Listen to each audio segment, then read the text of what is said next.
प्राणवल्लभ public school परिसर में आम पिठा परसा कार्यक्रम साधारणतंत्र दिवस अवसर में आनंदपुर उपखंडर प्राणवल्लभ पब्लिक स्कूल प्रांगण में अध्ययनरत पिलामानंक माँ द्वारा आम पिठा परसा कार्यक्रम विद्यालयर मैनेजिंग ट्रस्टी द्वारा उद्घाटित हो बहु आडंबर सह पालन होता।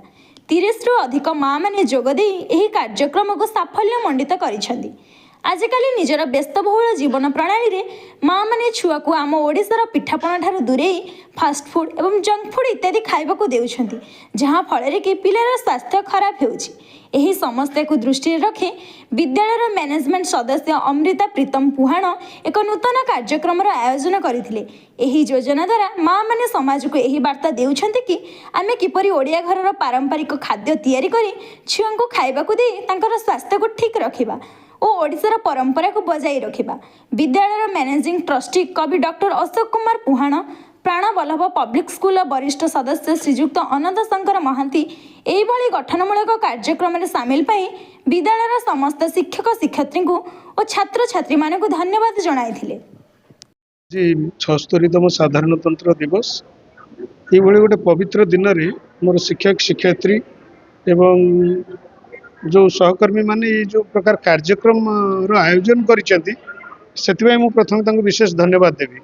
आउ जो माँ मैंने आसीचंती अभिभावक मैंने आसीचंती ये कार्यक्रम रे भाग नहीं से मो तरफ मोर शुभेच्छा देवी। मु तो आश्चर्य होउची जे इंग्राजी माध्यम रे पढ़ुथुवा छात्र छात्री माँ मैंने एते ओडिया पिठा बाबद एते ज्ञान से आहरण करिसेंती।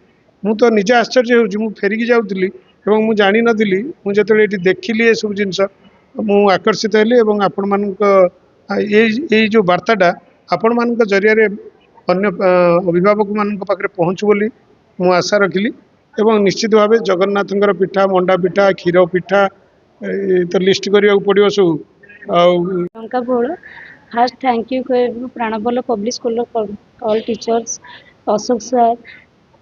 मु आनी क्षीर पोड़ पिठा आजिकल व्यस्तबहुल जीवन में काठ चुली माने मिलवा बहुत कष्ट हो जाऊँगी, तो मुझे गैस रे ही बन के आनिक आसी बहुत जल्दी भी सुविधा हो। आउ गोटे आनी मंडा पिठा ये लक्ष्मी ठाकुर प्रिय मंडा आउ जगन्नाथ प्रिय हूँ क्षीर पोड़ पिठा। Thank you. Parents already they have taken part. Actually, it's a proud moment for us. And on the behalf of Pranavalla Public School, as a principal, I want to give thanks to all the mothers. And under the guidance of our management and due to the cooperation of all the teaching and non-teaching staff, we are able to perform this program. And heartily thanks to all the mothers.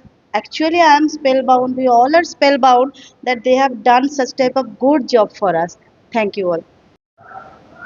बहुत भल लगुच समस्ते पिठा निज ये करके आनी पिला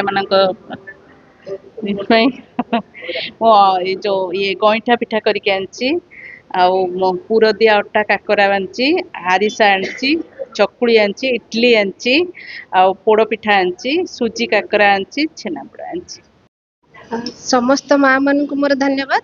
आज 76तम साधारणतंत्र दिवस रे माँ मैंने निजको एमती भाव में प्रिपेयर कर आम पिठा परस कार्यक्रम में भाग नहीं, तो आमे मैंने भी बहुत धन्य मन कर बहुत बहुत धन्यवाद दौचु। जहाँ से माने आम मैनेजमेंट को कथा अनुसार मैनेजमेंट जो बार्ता देते से अनुसार से भाग नहीं आम मान को समस्ते खुशी देइछंती। नमस्कार, मो ना कामिनी बेहेरा, ग्राम धाउडिया, पंचायत खालियामेंटा। आज जो प्राणवल्लभ पब्लिक स्कूल तरफ आज अनुष्ठित हो आम पिठा परसा जो थे मुझे आज अंशग्रहण कर विभिन्न प्रकार 14 प्रकार पिठा नहीं कि आसी। से 14 प्रकार पिठार जो आम सब प्रकार जमीक आम विटामिन्स मिनराल सब गुड़ा रही जमीक आम रोचे श्वेतसार स्नेहसार आ पुष्टिसार। Bureau report time TV.